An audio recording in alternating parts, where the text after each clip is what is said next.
First இங்க பாருங்க ஜிஎஸ்ல என்ன பண்ணிருக்காங்கன்னா கரண்ட் அஃபேர்ஸ்னு ஒரு டாபிக் இருந்தது, செகண்ட் டாபிக் யூனிட் 2.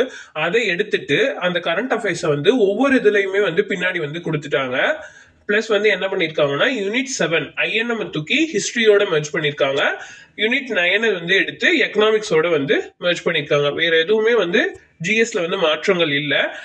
நீங்க பாருங்க, இப்போ அவங்க என்ன கொடுத்துருக்காங்கன்னா பொது அறிவியல்ல பேரண்டத்தின் இயல்புல இருந்து கொடுத்து இங்க வந்து சுற்றுப்புற சூழல் அறிவியல் வரைக்கும் இருக்கு. இதேதான் உங்கத்தின் இயல்புல இருந்து சுற்றுப்புற சூழல் அறிவியல். அடுத்து நடப்பு நிகழ்வுகள்ல அவங்க பின்னாடி கொடுத்துருக்காங்க பாருங்க, அறிவியல் மற்றும் தொழில்நுட்பத்தில் அண்மை கால கண்டுபிடிப்புகள். அதை தான் வந்து என்ன பண்ணிருக்காங்க, அப்புறம் அறிவியல் மற்றும் தொழில்நுட்பத்தில் அண்மை கால கண்டுபிடிப்புகள், நடப்பு நிகழ்வுகள். அவ்வளவுதான் சயின்ஸோட இது. அதே மாதிரி நம்மளுக்கு வந்து எந்ததுக்கு வந்து இம்பார்ட்டன்ஸ் கொடுத்து படிக்கணும் அப்படின்றதுல இந்த சிலபஸ் மூலியமா நம்மளுக்கு வந்து நல்லா தெரியும்.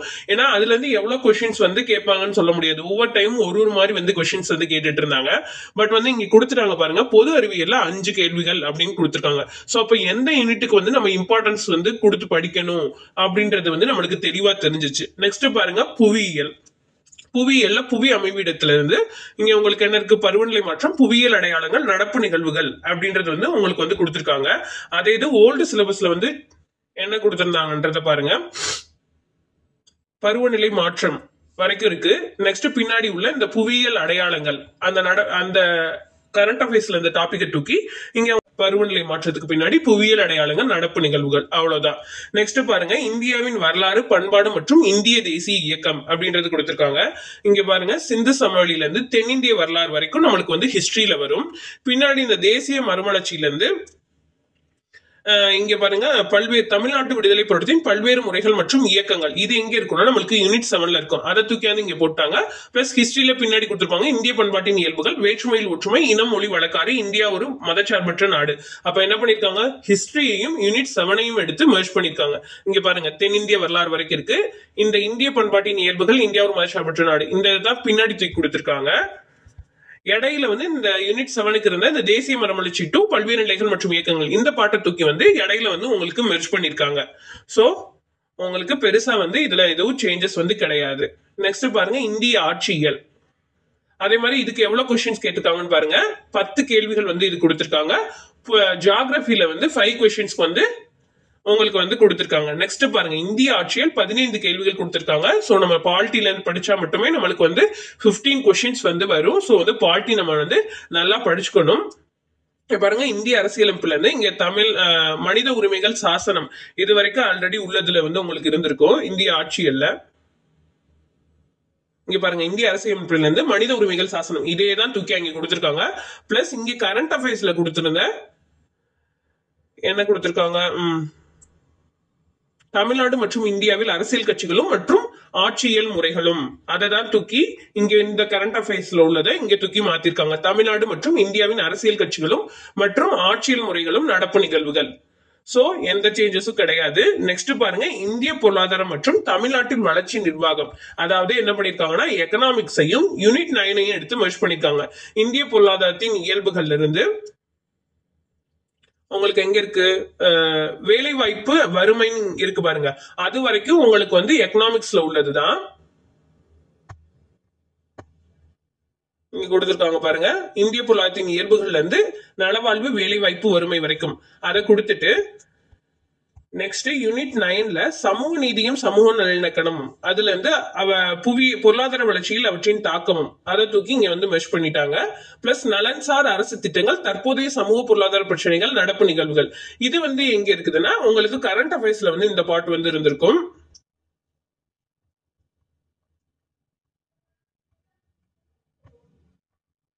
நலன்சார் அரசு திட்டங்கள், தமிழ்நாடு மற்றும் நலன்சார் அரசு திட்டங்கள் இருக்கு பாருங்க, இதை தூக்கி உங்களுக்கு அவங்க கொடுத்துட்டாங்க. அவ்வளவுதான். இந்த செகண்ட் அண்ட் தேர்டு கொடுத்து தேர்டு உள்ள நடப்பு நிகழ்வுகள் உள்ள சப்டாபிக்கை தூக்கி நம்மளுக்கு ஒவ்வொரு யூனிட்டுக்கும் பின்னாடி வந்து கொடுத்துட்டாங்க. நடப்பு நிகழ்வுகள் இருந்ததை தூக்கி விட்டுட்டாங்க. அவ்வளவுதான், வேற எதுவும் கிடையாது. அழகு 6ல தமிழ்நாட்டின் வரலாறு, பண்பாடு, மரம் மற்றும் சமூக அரசியல் இயக்கங்கள். இதுல எவ்வளவு கொஸ்டின்ஸ், 20 கொஸ்டின்ஸ். அதே மாதிரி உங்களுக்கு இங்க எக்கனாமிக்ஸ் அண்ட் யூனிட் 9ல இருந்து 20 கொஸ்டின்ஸ். சோ வந்து இதெல்லாம் நீங்க ரொம்ப கான்சன்ட்ரேஷன் பண்ணி படிக்கணும். இது ஒண்ணும் கிடையாது. யூனிட் 8ல வந்து என்ன கொடுத்திருக்காங்களோ அதே இதுதான் தூக்கி இங்க வந்து நம்மளுக்கு வந்து 6ல வந்து கொடுத்திருக்காங்க. இங்க பாருங்க தமிழ் சமுதாய வரலாறுல ஆரம்பிச்சு பின்னாடி தமிழ்நாட்டின் பல்வேறு சீர்திருத்தவாதிகள், சீர்திருத்த இயக்கங்கள் மற்றும் மாற்றங்கள். சோ இதுல இருந்து உங்களுக்கு என்ன தெரியுதுன்னா ஜிஎஸ்ல வந்து எந்த மாற்றமும் கிடையாது. தனியா இருந்த கரண்ட் அஃபேர்ஸ் எடுத்து விட்டுட்டு ஒவ்வொரு இது கூடயும் மெஷ் பண்ணிருக்காங்க. அதுலயும் சப் டாபிக் 2 and 3 தான் போட்டிருக்காங்க. ஃபர்ஸ்ட்ல உள்ளது ஸ்போர்ட்ஸ் அதெல்லாம் வந்து நம்ம வந்து படிக்கிற இல்லைன்றது மாதிரி அவங்க வந்து கொடுத்திருக்காங்க. நெக்ஸ்ட் பாருங்க, இதுல இருந்தா உங்களுக்கு ஆப்டிடியூட் இதே இதுதான். இதுல நம்மளுக்கு எவ்வளவு கொஸ்டின்ஸ் வந்து கேட்பாங்கன்னு தெரியாது. ஆப்டிடியூட்ன்றது வந்து இந்த ஃபர்ஸ்ட் 3 டாபிக்ஸ் வந்து ஆப்டிடியூட் போட்டாங்க, பின்னாடி உள்ள இந்த 4th சப் டாபிக் ரீசனிங்னு போட்டாங்க. சோ இதுல இருந்து எவ்வளவு கொஸ்டின்ஸ் வந்து வெயிட்டேஜ் வந்து எதுல இருந்து எவ்வளவு வரும் அப்படின்றத உங்களுக்கு சொல்லிருக்காங்க. இங்க பாருங்க, சுருக்குதல் விழுக்காடா சேம் அதே தான். இந்த ஆப்டிடியூட்ல இருந்து உங்களுக்கு 15 கொஸ்டின்ஸ் வரும், பின்னாடி இருக்க ரீசனிங்ல இருந்து உங்களுக்கு 10 கொஸ்டின்ஸ் வரும். அவ்வளவுதான். ஸோ ஜிஎஸ் அண்ட் ஆப்டிடியூட்ல எந்த சேஞ்சஸும் கிடையாது. ஆல்ரெடி நம்ம கொடுத்திருக்க வேட் டு ஸ்டடி ஃபாலோ பண்ணியே நீங்க படிங்க. அதே தான், சேம் தான். நெக்ஸ்ட் வந்து பாங்க தமிழ் வந்து என்னென்ன இருக்குன்றத பார்க்கலாம். பாருங்க, பகுதி தமிழ் தகுதி மற்றும் மதிப்பீட்டு தேர்வு 10ஆம் வகுப்பு தேர்வு தரம் 100 கேள்விகள். அதே 100 கேள்விகள் தான். இங்க வந்து உங்களுக்கு என்ன பண்ணிட்டாங்கன்னா இலக்கணத்துக்கு ரொம்ப இம்பார்ட்டன்ஸ் கொடுத்துட்டு இலக்கியம் அண்ட் பகுதி ஆவையும் ஈயையும் சுருக்கி கொடுத்து அதுக்கு மொத்தமே 15 கொஸ்டின்ஸ் மாதிரி தான் கொடுத்திருக்காங்க. இலக்கணத்துக்கு தான் உங்களுக்கு நிறைய கொஸ்டின்ஸ் வந்து கொடுத்திருக்காங்க. சோ நீங்க என்ன பண்ணணும்னா இலக்கணம் வந்து உங்களுக்கு நிறைய இருக்கிறதுனால நீங்க கண்டிப்பா புரிஞ்சு படிக்கணும். புரிஞ்சு படிச்சாதான் உங்களால மார்க்ஸ் ஸ்கோர் பண்ண முடியும். சோ வந்து நீங்க வந்து புரிஞ்சு படிக்க ஆரம்பிங்க. இப்ப எந்தெந்த இதுல இருந்து எவ்வளவு கொஸ்டின்ஸ் கேக்குறாங்க, என்னென்ன கொடுத்திருக்காங்கன்றத வாங்க பார்க்கலாம். இலக்கணத்துல 25 கேள்விகள்ன்றத கொடுத்துட்டாங்க. அதுல வந்து என்னென்ன கொடுத்திருக்காங்கன்னு பாருங்க. எழுதுதல், சேர்த்தெழுதல், சந்திப்பிழை, குறில் நெடில் வேறுபாடு, லகர வேறுபாடு, சுற்றெழுத்து, வினா எழுத்து, பெயரெச்சம், அயற்சொல், இது எல்லாமே நீங்க வந்து பகுதி ஆள வந்து இலக்கணத்துக்கு கீழே படிச்சதான் நீங்க வரும். சோ வந்து இலக்கணம் வந்து நீங்க எப்படி படிக்கணும்னா 6th to 10th new old சிறப்பு தமிழ்லையும் இலக்கணம் இருந்துச்சுன்னா எங்கெங்கெல்லாம் உங்களுக்கு இங்க கொடுத்திருக்க இலக்கணம் வந்து இருக்குதோ அதை எடுத்து நீங்க வந்து பாத்துக்கோங்க கண்டிப்பா. நெக்ஸ்ட் பாருங்க, சொல்லகராதி 15 கேள்விகள் கேட்டு கொடுத்திருக்காங்க. அதுல எதிர்ச்சொல்லை எடுத்தல், ஓரெழுத்து ஒரு மொழி, உரிய பொருளை கண்டறிதல், ஒரு பொருள் தரும் பல சொற்கள், பொருந்தா சொல்லை கண்டறிதல், அகர வரிசைப்படி சொற்களை சீர்படுத்துதல், ஒரு பொருள் பன்மொழி, இருபொருள் குறிக்கும் சொற்கள், இது எல்லாமே உங்களுக்கு கொடுத்திருக்க டாபிக்ஸ் எல்லாமே உங்களுக்கு ஸ்கூல் புக்ஸ்ல ஒவ்வொரு லெசன்ஸ்க்கும் பின்னாடி வந்து இருக்கும். சோ வந்து அதை தான் வந்து இவங்க வந்து கொடுத்துட்டு அதுல எவ்வளவு கொஸ்டின்ஸ் வந்து கேட்கறாங்க அப்படின்றதே கொடுத்திருக்காங்க.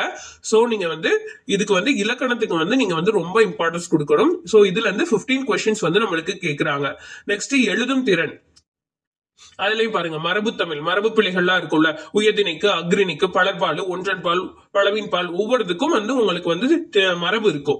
சோ அது ஃபுல்லுமே வந்து உங்களுக்கு எழுதும் திறன் கொடுத்து அதுல 15 கேள்விகள் கேட்டிருக்காங்க. சொற்களை ஒழுங்குபடுத்தி சொற்றொடர் அமைத்தல்னா இப்ப திருக்குறள் இருந்துச்சுன்னா அதை வந்து அந்த 7 சீரையும் வந்து என்ன மாத்தி கொடுத்து அதை வந்து கரெக்டா வந்து அரேஞ்ச் பண்ண சொல்லுவாங்க. அது மாதிரி எல்லாமே உங்களுக்கு இந்த கொஸ்டின்ஸ்குள்ள வரும். நெக்ஸ்ட் கலைச்சொற்கள்னு ஒண்ணு கிடையாது. உங்களுக்கு வந்து இங்கிலீஷ்ல உள்ள இதை வந்து டிரான்ஸ்லேட் பண்ணி நீங்க தமிழ்ல சொல்ற மாதிரி இருக்கும். அது எப்படின்னா வந்து சயின்ஸ் ரிலேட்டடா நம்மளுடைய கல்வி மருத்துவம் இங்க கொடுத்திருக்காங்க பாருங்க, அதுல உள்ள ரிலேட்டடா உள்ள உங்களுக்கு வந்து கலைச்சொற்கள் வந்து கேட்பாங்க. இதுவும் வந்து நீங்க ஒவ்வொரு லெசன்ஸ்க்கும் பின்னாடி வந்து உங்களுக்கு வந்து கொடுத்திருப்பாங்க அந்த கலைச்சொற்கள். அதை நீங்க படிச்சீங்கன்னாவே இதை வந்து நம்ம வந்து போட்டுடலாம்.